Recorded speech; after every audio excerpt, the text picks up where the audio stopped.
Hello guys and welcome to the official YouTube channel of desire to learn.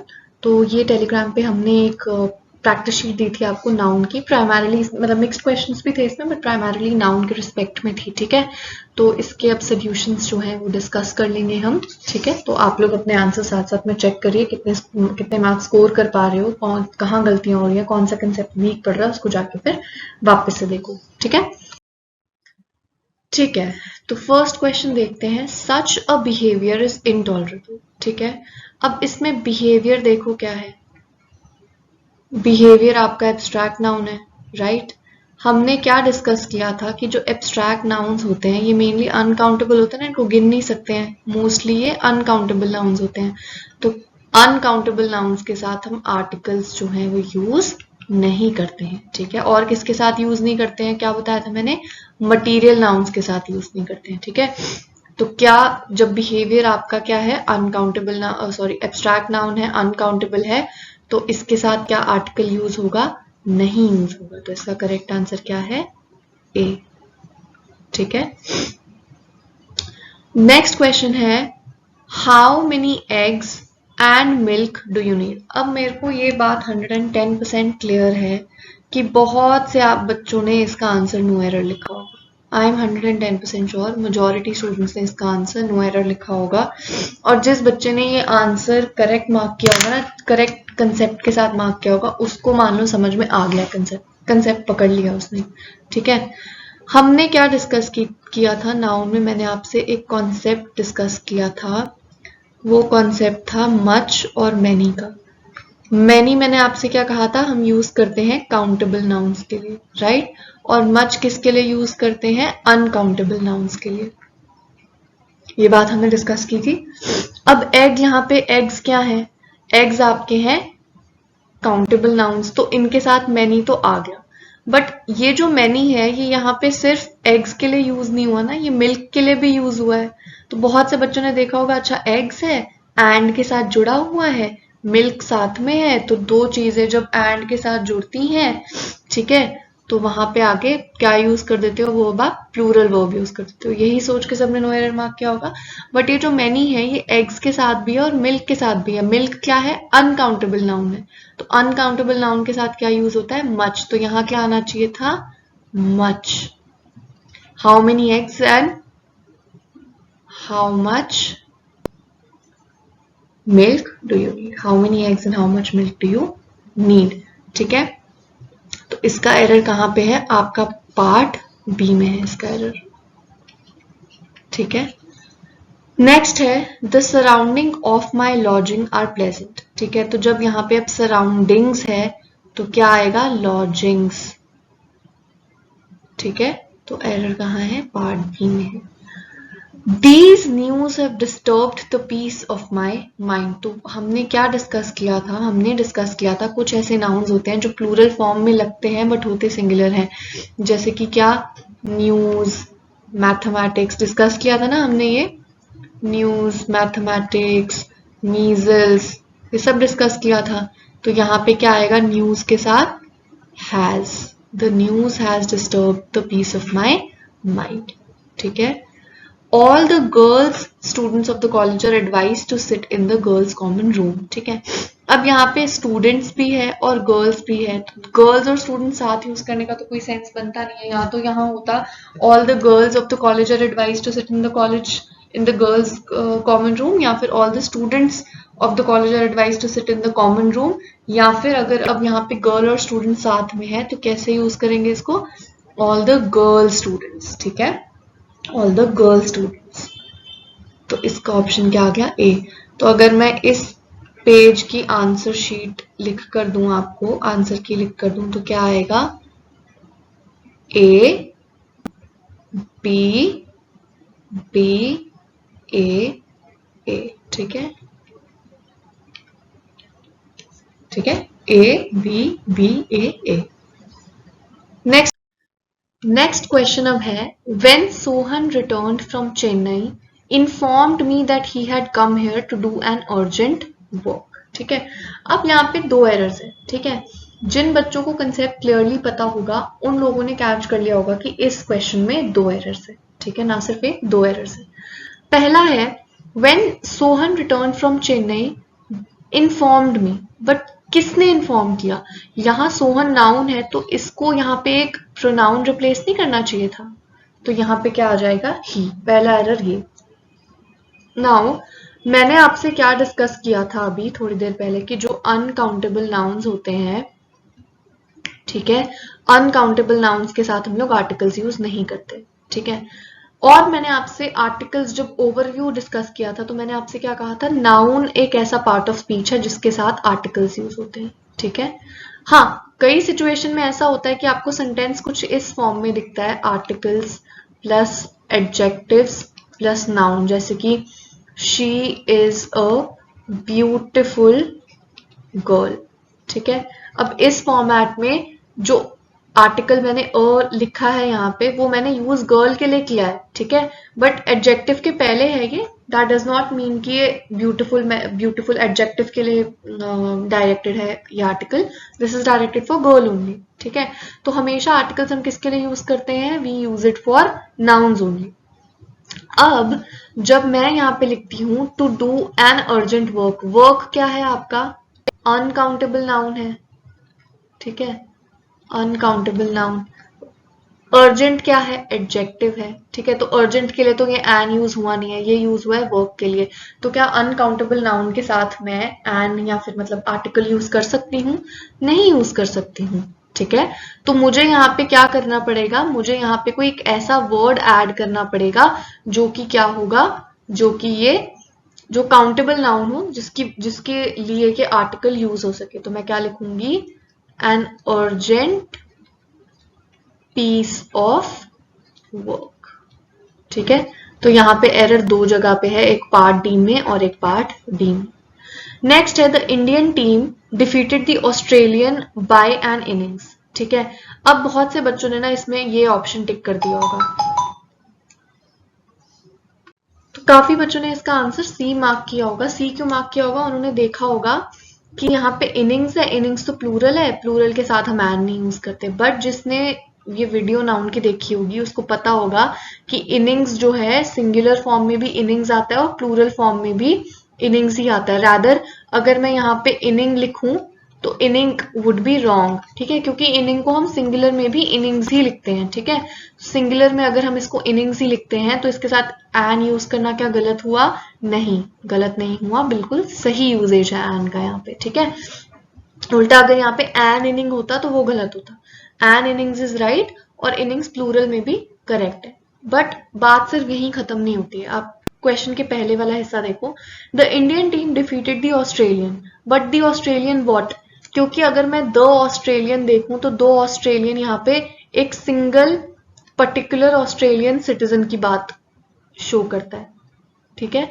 तो यहाँ पे correct usage क्या था? डिफीटेड द ऑस्ट्रेलियन टीम या फिर डिफीटेड द ऑस्ट्रेलियंस, ठीक है, या फिर the Indian team defeated the Australian team या फिर the Indians defeated the Australians by an innings, ठीक है। तो यहाँ एरर कहाँ है? पार्ट बी में है आपके। The name of Sudhakar and Abhijit father is Rai Bahadur. अब हमने पोजेसिव नाउन में क्या पढ़ा था? जहां पे भी दो नाउन्स ऐसे हों जहां पे हमें दो नाउन्स की पोजेशन साथ में शो करनी है तो दोनों के साथ में अपॉस्ट्रोफी एस नहीं आएगा। आप क्या लिखोगे? जो सेकंड नाउन है सिर्फ उसके साथ में ही अपॉस्ट्रोफी ऐड करोगे। तो क्या आएगा? सुधाकर एंड अभिजीत फादर, ठीक है। अब सुधाकर एंड अभिजीत फादर, अगर यहाँ पे एक और लड़का आर्यन होता तो भी मैं क्या लिखती? The name of Aryan Sudhakar and Abhijit father is Rai Bahadur, ठीक है। तो यहाँ पे एरर कहाँ है आपके? बी पार्ट में। When they stole the money and where did they hide it, तो मैंने आपसे क्या कहा था? जब आप वेन की बात करते हो तो दो क्वेश्चंस, दो चीजें अराइज होती है, दो मतलब अराइज होते हैं इसके। या तो वेन का मतलब है जब, तो अगर इस सेंटेंस को मैं जब के सेंस में लूं कि जब उन्होंने पैसे चुराए और उन्होंने कहाँ छुपा दिए, कोई सेंस नहीं बन रही ना इस बात की।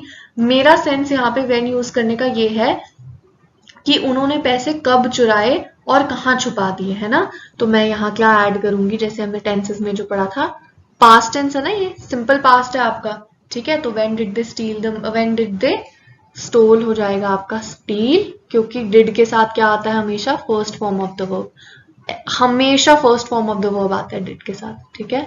वर्ब के साथ हमेशा first form of the verb ही आता है, ठीक है। तो when did they steal the money and where did they hide it, simple past का क्वेश्चन है ये। आगे चलते हैं। Last year the 2 Italian prisoners escapes from the prison camp. Last year किस चीज का असेंस दे रहा है हमें, पास्ट टेंस का। तो अगर पास्ट टेंस का सेंस दे रहा है तो एस्केप किस में चेंज हो जाएगा, एस्केप्ड, ठीक है।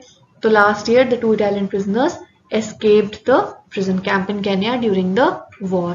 तो इसका क्या आपका आंसर शीट बनी, आंसर की क्या है इस वाले पेज की आपकी, 6th का आंसर है बी, 7th का आंसर है बी, 8th का आंसर है बी, 9th का आंसर है आपका ए और 10th का आंसर है आपका अगेन बी, ठीक है।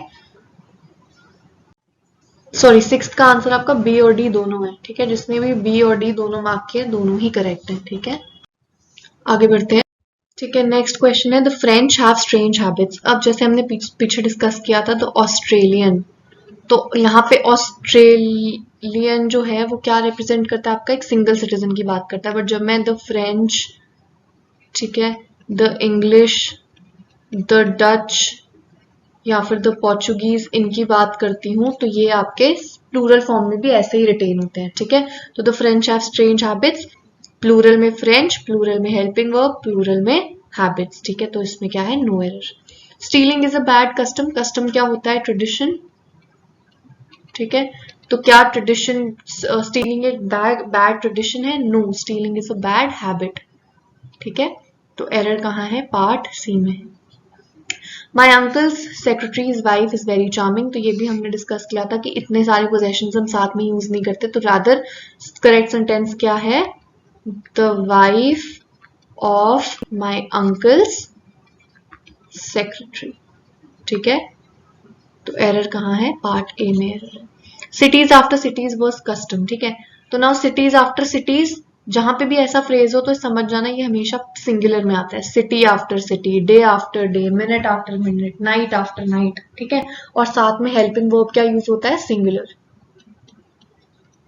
Night after night, night after night past by, ठीक है। या फिर night after night was passing, ठीक है। Minute after minute my anxiety was rising, ठीक है। तो cities after cities, city after city was custom, तो कस्टम भी यहाँ पे कोई सेंस नहीं बनाता, यहाँ पे कस्टम का usage is wrong. It should either be, it should something be, it should be something जो कि एक एडजेक्टिव हो, ठीक है। इट शुड बी समथिंग जो कि एक एडजेक्टिव हो, ठीक है। क्योंकि यहाँ पे वॉज की प्रेजेंस से क्या होगा, आपका एक क्वालिटी डिपिक्ट करने की कोशिश कर रहा है यहाँ पे, ठीक है। तो यहाँ पे पार्ट सी भी आपका एरर है और पार्ट ए भी आपका एरर है। 100 miles are a long distance, ये भी हमने डिस्कस किया था। जब 100 माइल्स की बात करते हैं तो इसको एक यूनिट कंसिडर करेंगे, तो यहाँ पे क्या आएगा, इज, ठीक है। तो error is in part B. तो हमारा क्या बना, आपकी आंसर की क्या बनी इसकी, 11th जो है उसका आंसर है आपका डी, 12th का आंसर है सी, 13th जो है 13th का आंसर क्या है, ए, 14th का आंसर है ए एंड सी, और 15th का आंसर क्या है, बी, ठीक है। There were many females in the compartments, females क्या है, काउंटेबल नाउन, ठीक है। मैनी किसके साथ यूज होता है, काउंटेबल नाउन के साथ, तो no error. Renu stays in the boarding, ठीक है। अब बोर्डिंग जो होता है ना, बोर्डिंग अगर मैं सिंपल बोर्डिंग की बात करूं तो इसका मतलब होता है कोई ट्रांसपोर्ट या कोई भी जैसे एयरप्लेन है या फिर कोई बस है, इसको बोर्ड करना, ठीक है। तो अगर मुझे यहाँ पे लिखना है Renu stays in a boarding, तो मुझे साथ में हाउस या फिर हॉस्टल ऐड करना पड़ेगा to make it a noun, ठीक है। क्योंकि बोर्डिंग अकेले जो है वो वर्ब है, ठीक है। अकेला बोर्डिंग इज अ वर्ब, तो बोर्डिंग हाउस या फिर बोर्डिंग हॉस्टल, ठीक है। तो इसका आंसर क्या आएगा, यहाँ पे सी पार्ट में एरर है। There was no place on the bench for you, अब यहाँ पे प्लेस जो होता है ना, प्लेस का मतलब क्या होता है, हिंदी में अगर हम बोलते हैं जगह, ठीक है। जगह का मतलब अब आप क्या क्या कभी कभी क्या होता है ना, हर सेंटेंस का एक हिंदी ट्रांसलेशन हम लोग करते हैं, तो हिंदी में प्लेस का मतलब होता है जगह, और स्पेस भी जगह ही होती है, ठीक है। बट इंग्लिश में प्लेस इज एन एरिया या फिर कोई विलेज, टाउन, ये सारी जगह है। जब मैं यहाँ पे बोलती हूँ नो प्लेस की बात करती हूँ तो मैं यहाँ पे स्पेस की बात नहीं कर रही हूँ, मैं यहाँ पे बोल रही हूँ कि कोई गुंजाइश नहीं है या फिर कोई कोई चीज जो कि अनएक्सेप्टेबल है, ठीक है। जैसे कि there is no place for dishonest employees in this company, ठीक है, something which is very unacceptable. जब मैं यहाँ पे स्पेस के रिस्पेक्ट में बात करूंगी तो मैं प्लेस यूज नहीं करूंगी। प्लेस एक ऐसी जगह, ऐसा नो प्लेस एक ऐसा फ्रेज है जो कि उस जगह पे यूज करते हैं जो चीज एक्सेप्टेबल नहीं है, और प्लेस जो है वो हम एक लार्जर टाउन एरिया इन सब के लिए यूज करते हैं। तो यहाँ पे करेक्ट सेंटेंस क्या होगा, देयर वाज नो स्पेस या फिर there was no room on the bench for you, ठीक है। रूम एक कमरा भी होता है और एक रूम मतलब स्पेस की होता है, जैसे there is no room for error, error की कोई जगह नहीं है यहाँ पे, ठीक है। The teacher needed a chalk, ठीक है। अब यहाँ पे बहुत सारे बच्चों को कंफ्यूजन हुआ होगा, उन्होंने नो एरर मार्क किया होगा, बट मैंने आपसे पहले भी कहा था कि जब भी आप ऐसे लिखते हो कि आई नीड अ पेन, ठीक है, आई नीड अ पेन, जब भी हम जब सेंटेंस में एक ऑब्जेक्टिव केस की बात करते हैं तो साथ में प्रेपोजिशन ऐड करना इंपॉर्टेंट हो जाता है। The teacher needed a chalk to write with, ठीक है। तो आपको ऑप्शन सी जो है उसमें एरर है। तो I have an urgent work with you, again इसका तो हम कर ही चुके हैं, यहाँ पे क्या आएगा, urgent piece of work with, ठीक है। तो ऑप्शन बी आपका एरर वाला है, ठीक है। तो यहाँ आंसर की क्या बनी आपकी, option D, option C, option B, option C and option D. You have a big number of money, तो मनी के साथ क्या नंबर आता है, नहीं, मनी के साथ क्या आता है, अमाउंट या फिर सम, ठीक है। You have a big amount या फिर sum of money, please put your sign here. अब साइन क्या है, साइन आपका वर्ब है, मुझे यहाँ पे क्या चाहिए, नाउन चाहिए, तो मैं क्या यूज करूंगी, सिग्नेचर, ठीक है। Please put your signature here. अगर यहाँ पे होता ना प्लीज, अगर यहाँ पे ये ये वाला फ्रेज नहीं होता, अगर होता प्लीज साइन हियर, तो ये बिल्कुल करेक्ट था, बट यहाँ पे जब पुट योर लिखा है तो यहाँ पे सिग्नेचर आएगा, ठीक है। They like the play of cricket, अब जो प्ले है उसका मतलब क्या होता है, एक वर्ब फॉर्म में होता है प्ले, उसका मतलब होता है खेलना, ठीक है। और एक होता है नाउन फॉर्म में, उसका मतलब होता है जो स्किट वगैरह होती है आपकी, ठीक है, स्किट रोल प्ले जो भी होते हैं, ठीक है। तो यहाँ पे क्या हो गया आपका, प्ले अब तो नहीं आएगा, है ना, तो यहाँ क्या आएगा, game, they like the game of cricket. अब चेयर्स लेग एक और चीज है, जब भी हम लोग बात करते हैं नॉन लिविंग थिंग्स की, अगर हम उस नॉन लिविंग थिंग को पर्सोनिफाई नहीं कर रहे हैं, पर्सोनिफिकेशन मतलब कोई नॉन लिविंग चीज के साथ एक लिविंग क्वालिटी को एसोसिएट करना, ठीक है। अगर हम पर्सोनिफिकेशन नहीं कर रहे हैं, कोई पोएम वाला वर्ड्स नहीं है, कोई पर्सोनिफिकेशन नहीं है, तो उसके अलावा नॉन लिविंग थिंग्स के साथ कभी पोजेशन यूज नहीं होती है, ठीक है। तो the chairs leg is broken is wrong, आप लिखोगे the leg of the chair is broken. ये हमने किया भी था कि व्हील्स कार्ट, मैंने आपको बताया था ना, राइट, मैंने आपको बताया था कि व्हील्स कार्ट नहीं यूज होता, कार्ट ऑफ द व्हील होता है, ठीक है। The leg of the chair, तो ये आपका ऑप्शन ए जो है उसमें एरर है। कमल एंजॉयज अ फ्री शिप, अब फ्री शिप क्या है आपकी, free ship is basically N uncountable noun, uncountable noun, ये मैं आपको इन्फॉर्म करी हूँ, नोट्स में लिख लेना, ठीक है। फ्री शिप क्या है, अनकाउंटेबल नाउन, फ्री शिप का मतलब क्या होता है, फ्री एजुकेशन एंजॉय करना, ठीक है। तो ये अनकाउंटेबल नाउन है, अनकाउंटेबल नाउन के साथ आर्टिकल यूज होगा, नहीं यूज होगा। अब यही एक वर्ड होता है हमारे पास स्कॉलरशिप, स्कॉलरशिप लेकिन क्या है आपका, काउंटेबल नाउन है। तो अगर यहाँ पे होता कमल एंजॉयज अ स्कॉलरशिप तो ये नो एरर होता, बट यहाँ पे क्या है, फ्री शिप है, friendship is an uncountable noun, तो आपका ऑप्शन क्या आएगा, बी आएगा, Kamal enjoys friendship in the college. Next है आपको बताना है कौन इसमें सेंटेंस इंप्रूव कहाँ से और कैसे होगा। Bachelor of arts is a 3 years degree course, तो मैंने आपसे क्या कहा था, ये एज ए यूनिट यूज करेंगे इसको, तो ये क्या आएगा, अ 3 year डिग्री कोर्स, जैसे हमने किया था ना 5 year ओल्ड, करेक्ट, याद आया, तो 3 year डिग्री कोर्स। जिन बच्चों को नहीं समझ आया प्लीज ना उनकी वीडियो देखिए जाके। Sumesh gifted his sister many furnitures, अब बड़ा बहुत ही सिंपल फंडा है, मैंने आपसे नाउन की वीडियोस में क्या कहा था, फर्नीचर का प्लूरल क्या होता है, फर्नीचर, फर्नीचर फर्नीचर ही रहता है। और क्या डिस्कस किया था, फर्नीचर क्या होता है, अनकाउंटेबल, सॉरी हाँ अनकाउंटेबल नाउन होता है, ठीक है। अब अगर ये अब मुझे ये तो समझ में आ गया कि सेंटेंस नो इम्प्रूवमेंट तो नहीं है इसका ऑप्शन, ठीक है, नो इम्प्रूवमेंट तो नहीं है। अब इसके साथ यूज किया है मैनी, तो क्या मैं अनकाउंटेबल के साथ मैनी यूज करूंगी? नहीं, अनकाउंटेबल के साथ तो हमने डिस्कस किया कि मच यूज होता है, बट मच तो इसमें है ही नहीं कहीं पे भी, मच तो तीनों ऑप्शंस में दिख ही नहीं रहा मुझे। तो मुझे क्या करना पड़ेगा, मैनी और फर्नीचर के बीच में कोई एक ऐसा काउंटेबल नाउन डालना पड़ेगा जो मैनी को क्या कर पाए, मैनी के साथ एडजस्ट हो सके। तो मैं क्या करूंगी, many pieces of furniture. Pieces क्यों? क्योंकि फर्नीचर एक से ज्यादा है, ठीक है, ठीक है। तो ये आपका क्या आ गया, मैनी पीसेस ऑफ फर्नीचर, ठीक है। नेक्स्ट क्वेश्चन है, empire after empire was destroyed by Alexander. तो हमने क्या डिस्कस किया था, एम्पायर आफ्टर एम्पायर, उसके साथ में हेल्पिंग वर्ब क्या आएगा, सिंगुलर, ठीक है। तो यहाँ तो नो इम्प्रूवमेंट या फिर ऑप्शन नंबर सी दोनों ही करेक्ट है, ठीक है। Empire after empire was destroyed या फिर नो इम्प्रूवमेंट, दोनों ही करेक्ट है। अब यहाँ पे ऑप्शन सी क्यों है, यहाँ पे मतलब एक सोचने वाली बात है कि ऑप्शन नंबर सी की क्या जरूरत थी, क्योंकि अब ये देखो, ये एम्पायर कैपिटल है ना, तो इसके बाद वाला जो ई है उसको कैपिटल होने की जरूरत नहीं है, ठीक है, वो सिंगुलर में भी आ सकता है। तो एनी विच वेज इतना डेप्थ में तो यूपीएससी में क्वेश्चन नहीं आता, बट स्टिल ये चीज, this is something that you should notice, क्योंकि आ भी सकता है, उनका कोई भरोसा नहीं है, ठीक है। 2/3 of the member of parliament were agreed on this bill, ठीक है।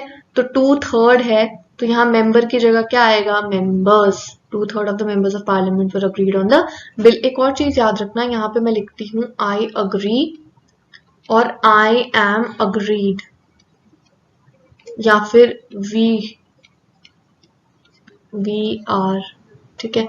तो या तो हम बोलेंगे वी अग्री, जिसका मतलब है हम मानते हैं या मैं मानता हूं, जैसे I agree to what you are saying, मैं आपकी बात मानती हूँ, ठीक है, या मैं आपकी बात मान रही हूँ, ठीक है।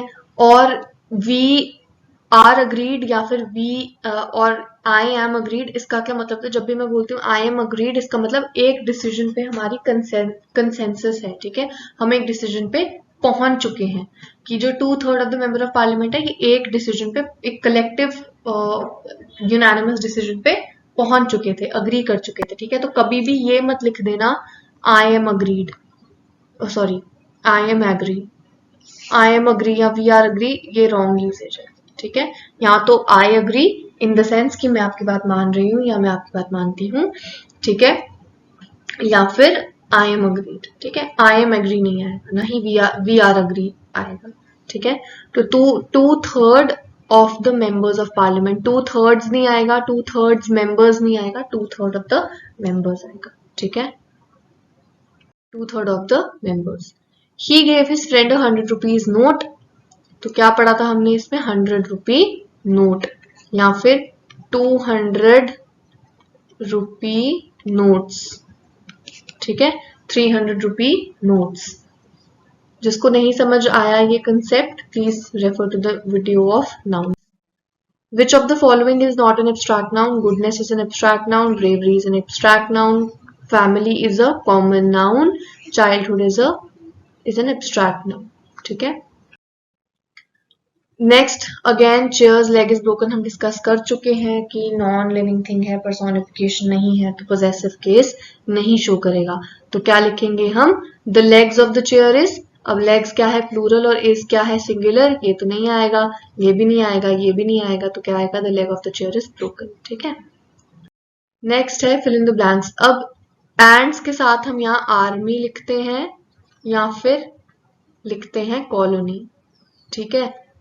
तो इसका आंसर क्या, आर्मी है। टेलीग्राम पे किसी ने पूछा भी था मुझसे कि हम एंड्स के लिए स्वॉर्म भी लिखते हैं, तो स्वॉर्म नहीं लिखते हैं एंड्स के लिए। स्वॉर्म हम इंसेक्ट्स के लिए तभी लिखते हैं जब हम मेटिंग की बात कर रहे होते हैं। एंड्स स्वॉर्म फॉर्म करते हैं ड्यूरिंग मेटिंग, ठीक है। तो स्वॉर्म आता है बीज के साथ, ठीक है, पैक आता है वुल्स के साथ। लाइन्स हम यूजुअली पॉइंट्स के कलेक्शन को डिनोट करते हैं, पॉइंट्स जब बहुत सारे होते हैं ना, ये पॉइंट्स, तो इसका लाइन बन जाती है, वैसे लाइन का यूज हम नहीं करते हैं, ठीक है। तो एन आर्मी या फिर अ कॉलोनी ऑफ एंड्स, ठीक है। अ डैश ऑफ सेलर्स, तो ये हमने कर रखा है। क्रू ऑफ सेलर्स, टीम किसकी होती है? प्लेयर्स की। ट्रूप किसके होते हैं? सोल्जर्स के। पैनल किसका होता है? जजेस का। अब इस लास्ट क्वेश्चन है, इसमें ये तो अब देखो सबको पता हो जाना, अभी तक तो सबको समझ में आ जाना चाहिए था। इसका करेक्ट आंसर क्या होगा? 3 dozen eggs. The shopkeeper sold 3 dozen eggs. अगर किसी का ये क्वेश्चन गलत हुआ, आपको सीरियसली नाउन की वीडियो को रिविजिट करने की जरूरत है। The shopkeeper sold 3 dozen eggs. अब आपके कितने एरर्स के कितने क्वेश्चन थे? 25 क्वेश्चन थे, जिनके 23 से 25 मार्क्स हैं। You are good to go. आपके कंसेप्ट एकदम क्लियर हैं। जो 2 क्वेश्चन आपकी गलतियां जो भी हुआ है उसको आप जो है एकदम वापस से रिवाइज कर लो या देख लो, जो भी है कंसेप्ट ग्रास्प कर लो। जिसके 20 से 25 के बीच में, मतलब जिसके 20 से 23 मार्क्स हैं, सॉरी, ठीक है। तो आप ठीक है, आपने अच्छा परफॉर्म किया है, बस रिवीजन जो है वापस से करते रहो, ठीक है। रिवीजन नहीं छोड़ना है, रिवीजन करते रहो। रिवीजन तो जिन्होंने 23 से 25 मार्क्स जिसके आए हैं उनको भी करना है। बट अगर आपके मार्क्स 20 से कम आए हैं एरर्स में, मतलब 20 से कम क्वेश्चंस करेक्ट कर पाए हो, तो आपको सीरियसली नाउन्स का जो कंसेप्ट है वो अभी तक ग्रास्प करने में कुछ दिक्कत हुई है। वापस से आप वीडियो जाके दोबारा देखो और कंसेप्ट समझने की कोशिश करो, ठीक है। और जो ये बाकी आपके जो ये फिल इन द ब्लैंक्स वगैरह थे, इनमें तो आपकी मिस्टेक्स होनी नहीं चाहिए थी, क्योंकि ये तो बिल्कुल ही सिंपल, कुछ ट्रिकी था ही नहीं चीज़ों में, ठीक है। तो ये आपके आज की क्विज थी जो हमने टेलीग्राम पे कंडक्ट कराई थी। Now, if you like this video, please like, share and subscribe to our YouTube channel. You can also follow us on the social media accounts of Telegram and Instagram, ठीक है, जहाँ पे हम लोग ये PDFs क्विज वगैरह के share करते रहेंगे टाइम टू टाइम, और उसके आंसर्स की भी वीडियो आपको मिलती जाएगी, ठीक है। So take care, I will see you guys in the next video. जय हिंद।